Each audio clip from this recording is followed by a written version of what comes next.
안녕하세요. 시네포커스 록사입니다. 오늘은 이두용 감독의 최후의 증인에 대해 알아보고자 합니다.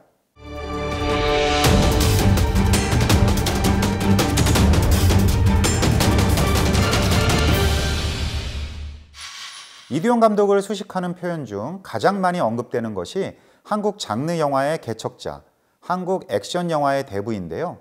최근에 이두용 감독님과 인터뷰할 기회가 있어서 두 닉네임 중 만약에 한 가지만 고른다면 어느 것을 선택하겠냐고 여쭤보니까 감독님 개인적으로는 액션 영화의 대부보다는 장르 영화의 해결사라는 명칭을 더 좋아하신다고 했습니다.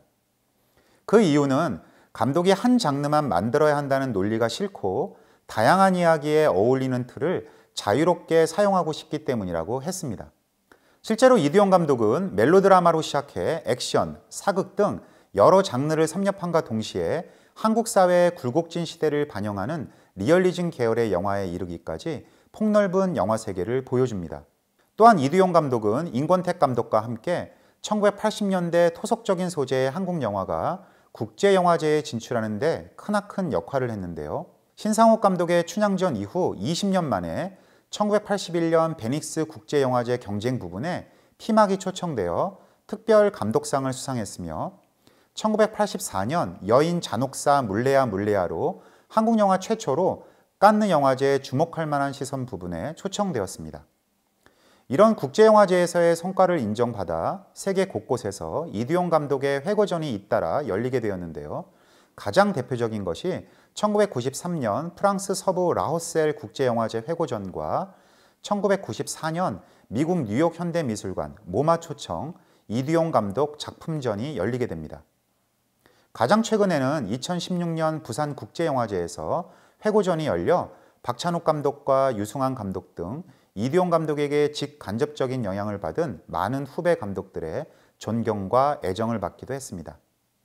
정세용 감독에게 연출 수업을 받았던 영향으로 데뷔 초기에는 멜로드라마로 출발했지만 열악한 한국의 제작 여건을 고려할 때 해외에도 팔릴 수 있는 장르는 무엇일까를 고민한 이두용 감독은 액션 영화를 생각해내고 1974년 용호대련을 시작으로 돌아온 외다리 등 일련의 태권도 영화들을 연출하며 본격적인 액션 영화의 장인으로 거듭나기 시작합니다. 특히 주연을 맡은 배우 한용철은 화려한 발차기로 액션 영화 팬을 사로잡았는데요. 그의 인기가 얼마나 대단했던지 당시 배우 신성일의 개런티가 500만 원 받을 때 한용철은 무려 2천만 원까지 올랐다고 합니다. 이 당시는 홍콩 출신의 세계적인 액션 스타 이소룡의 영화가 최고의 인기를 구가하던 시절이었는데요. 이두용 감독의 일련의 태권 영화들은 홍콩의 쿵우 스타일이 아닌 한국 고유의 태권도를 활용한 화려한 발차기를 주로 내세우면서 차별화를 시도하게 됩니다.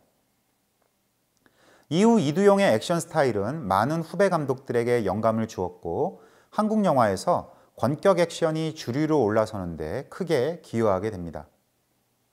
1980년대 들어 이두용 감독은 당국의 검열 정책에서 좀 더 자유로울 수 있는 소재를 찾다가 토속적 삶과 동양적 생사관을 그려낸 사극, 그리고 한국적 정서에 에로티시즘을 결합한 일련의 영화들을 발표하며 흥행에서도 성공을 거두었고 해외 영화제와 비평가들에게도 좋은 평가를 받게 됩니다. 초부는 오태석의 동명의 희곡을 원작으로 하는 문예 영화로서 이후 토속적 색채의 작품들을 만드는 시발점이 되었던 작품입니다. 외딴 섬을 휴양지로 개발하려는 업자들의 매수된 무당이 섬을 지배하려 한다는 내용의 공포스럽고 기괴한 소재를 다룬 초보는 이전의 오락적 성향에서 탈피해 작품성과 상업성을 모두 충족시키는 이두용 감독의 또 다른 영화 세계를 보여주는 작품입니다. 피막은 개인의 자유와 사랑을 인정하지 않는 가부장제 체제의 비인간적 사회를 고발하는 작품입니다. 과부인 며느리가 피막지기와 사랑에 빠지자 시어머니는 며느리에게 자결을 강요하고 피막지기를 살해하여 호리병에 그 혼을 가두어 버립니다. 후에 둘 사이에 난 딸이 무당이 되어 부모를 죽음으로 내몬 이들에게 복수를 벌인다는 이야기가 펼쳐집니다. 여인 잔혹사 물레야 물레야는 남편에게 문제가 있음에도 양반집의 대를 위해 아들을 낳은 후 비밀을 강요당해야만 했던 조선시대의 시네리 제도에 대한 비판을 보여준 작품입니다. 이 영화에 대해서 이디용 감독은 살짝 아쉬운 점을 토로했는데요. 1984년 칸 영화제에서 초청받을 때 경쟁 부분으로 갈지 주목할 만한 시선 부분으로 출품할지 고민했다고 합니다. 그런데 당시에는 워낙 영화제에 대한 전문적인 정보가 없어서 주목할 만한 시선 부분으로 갔는데 이제 와서 생각해보면 차라리 경쟁 부분으로 갔으면 어땠을까 가끔 생각하신다고 하네요. 나도양의 해학적인 향토소설을 영화한 뽕은 이미숙과 이대근의 해학적인 성적 연기가 돋보이는 작품입니다. 아름다운 한국의 토속적인 영상을 통해 서민들의 세속적인 성을 해학적으로 담아낸 이 작품은 흥행에도 큰 성공을 거둬 이후 시리즈물로 만들어지기도 했습니다. 액션 영화가 거의 전무하다시피 했던 1980년대 당시 최고의 청춘스타였던 전영록을 기용한 또라이 시리즈는 4편까지 제작될 정도로 매우 큰 인기를 얻게 됩니다. 불의를 보면 참지 못하는 정의의 사나이 또라이가 사회의 악을 일수한다는 코믹 액션물로 젊은 관객들에게 큰 사랑을 받았고 다시 한번 이디용 감독은 흥행 감독의 위치를 얻게 됩니다.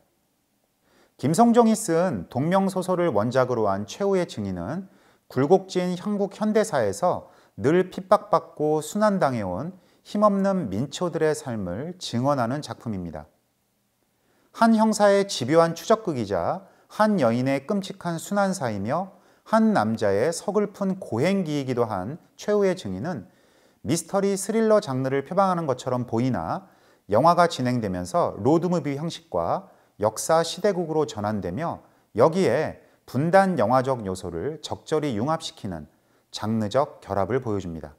이런 점에서 최후의 증인은 노골적인 반공 영화가 판치던 시절 휴머니즘을 강조한 분단 영화의 가능성을 보여준 영화적 성과를 보여줍니다. 최후의 증인은 한국 전쟁과 분단 그리고 빨치산을 소재로 다루었기 때문에 검열 당국의 통제를 받게 되고 개봉을 위해 150여 분에 가까운 편집본을 제작사에서 40분 정도를 자진 삭제하여 극장에 걸리게 됩니다. 그러나 이렇게 무자비하게 잘려나간 영화는 당연히 이야기가 연결되지 않을 정도로 망가지고 말죠. 오랜 기간 비운의 작품으로 남을 뻔하던 영화는 정말 기적같이 당시 기술시자 때 상영되었던 원본 프린트가 발견되었고 2002년 전주영화제에서 잘려나간 부분을 복원한 158분짜리 감독판이 상영됨으로써 무려 22년 만에 제대로 된 영화로 관객들과 만날 수 있게 되었습니다. 비로소 한국의 문제적 역사를 나직이 숨죽여 용해시킬 수 있는 기회를 얻게 된 것이죠. 지극히 개인적인 의견이지만 만일 최후의 증인이 검열본이 아닌 디렉터스 컷으로 베니스나 칸 영화제에 출품되었다면 충분히 세계 유수의 작품들과 선의의 경쟁을 할 수 있었을 것이라고 생각합니다. 그 정도로 최후의 증인의 감독본은 뛰어난 완성도를 보여줍니다. 최후의 증인은 순환당한 개인들의 모습을 적나라하게 보여주면서도 감정에 젖을 시간을 주지 않고 다음 신으로 연결되는 대범한 편집이 돋보이는 작품인데요. 예를 들어 바우가 전국의 교도소를 옮겨 다닌 장면을 처리할 때 세월의 흐름을 강조하기 위해 의도적으로 편집 리듬을 매우 빠르게 가져갑니다. 또한 우리 모두가 책임져야 한다 같이 시대의 아픔을 표현하려는 촌철살인 같은 대사도 영화 곳곳에 배치되고 있습니다. 수사의 긴박함과 현장성을 강조하기 위한 핸드헬드의 사용이나 극단적인 로우 앵글과 사선 앵글 역시 주목할 만합니다. 이야기 구조는 총 4번의 플래시백을 이용한 매우 촘촘한 복수 회상 구조를 보여주고 있습니다.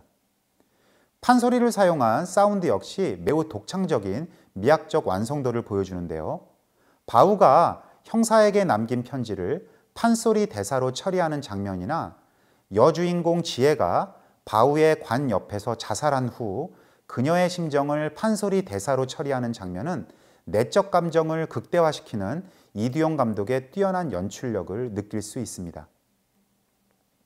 한편 최후의 증인은 2001년 배창호 감독의 흑수선으로 리메이크 되기도 했는데요. 최후의 증인에 비해 흑수선은 역사적 상흔보다는 스릴러, 액션에 치중하며 배창호 감독의 장기이기도 한 멜로드라마를 강화하는 데 초점을 맞춥니다. 저는 최후의 증인의 충격적인 엔딩씬을 볼 때마다 흘러나오는 눈물 때문에 항상 제대로 화면을 보지 못하는데요.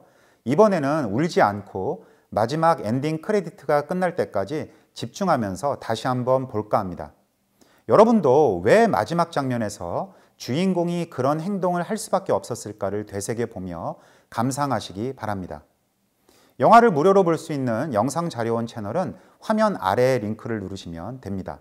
다음 시간에는 코리안 뉴 웨이브를 이끌었던 감독들의 작품 세계에 대해 알아보겠습니다. 감사합니다.